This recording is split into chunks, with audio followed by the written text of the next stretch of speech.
오늘은 이제 네. 아까 말씀드린 월세 요즘에 이슈잖아요. 항상 네, 지난주는 그쵸. 제가 이제 지하철 얘기 좀 많이 했는데 네.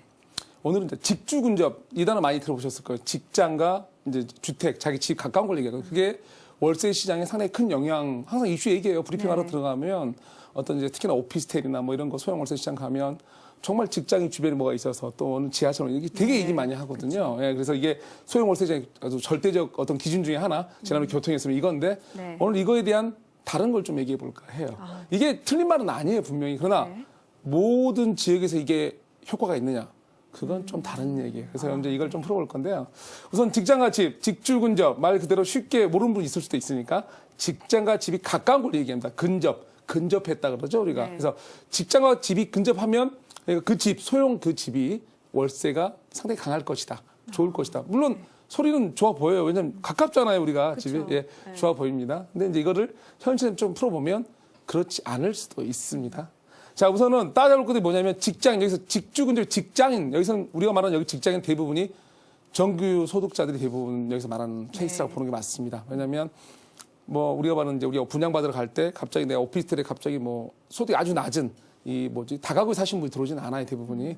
분명 직장이 그 이유가 있거든요. 대부분 이제 대기업 위주나 아니면 어떤 산업단지 위주, 어떤 그 근처에 이제 있는 걸 말을 많이 하죠. 그다음에 소득 차이 오늘 따져볼 거예요. 그게 어떻게 적용하는지. 그리고 다시 한번 교통 또 짚어보죠. 왜냐하면 직주 근접과 직장도 옆에 있고 집도 여기 있고 지하철도 가까이 있는 경우에 그게 어떻게 작동하는지 보여드릴게요.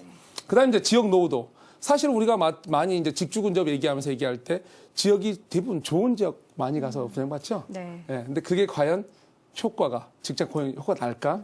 그리고 이제 중심 상업 지역과 도시 외곽 지역 무슨 말이냐면 가운데 지역과 외곽 지역에서 차이 이게 어떤 식으로 좀 다르게 작동해요. 전혀 다르게. 네. 그래서 이걸 누굴 중심으로 따져볼 거냐면 오늘은 자 이분입니다. 자 고소득자 무슨 말이냐면 많은 임대인들께서 보통 이제 이 시청자들도 무슨 이게 우리가 분양을 받았을 때 임차인이 좀 좋은 사람.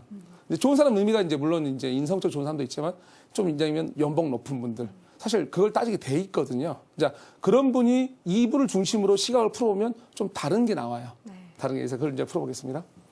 자, 우선은 이제 이것부터 볼게요. 자, 모든 지역에서 직장 가까운 곳은 월세가 비싸다가 사실 제가 물음표가 빠졌어요. 네. 비쌀까예요. 비쌀까고요. 그러면 이제 제 어떤 사람은 그렇다고 얘기할 수도 있고 그렇지 않다는데 둘 다 존재해요. 네. 상당히 한 절반 비율 이상이 아니다가 맞을 거예요, 아마. 그러니까 뭐냐면 직장과 가까운 곳에 월세가 비싸다. 왜냐면 직장에서 직장 말하는 직장은 우리가 말하는 뭐 비정규직이 있는 직장 이런 거 아니에요. 그분들 비용 따지기 때문에 먼 거리 가는 것도 감수해요. 정말로 직주 근접 효과가 나는 경우에 어떤 거죠? 진짜 고액 연봉자들이에요. 즉 그래서 이거 좀 다른 얘기가 됩니다. 근데 고액 연봉자는 저금리 시대 제가 그랬죠.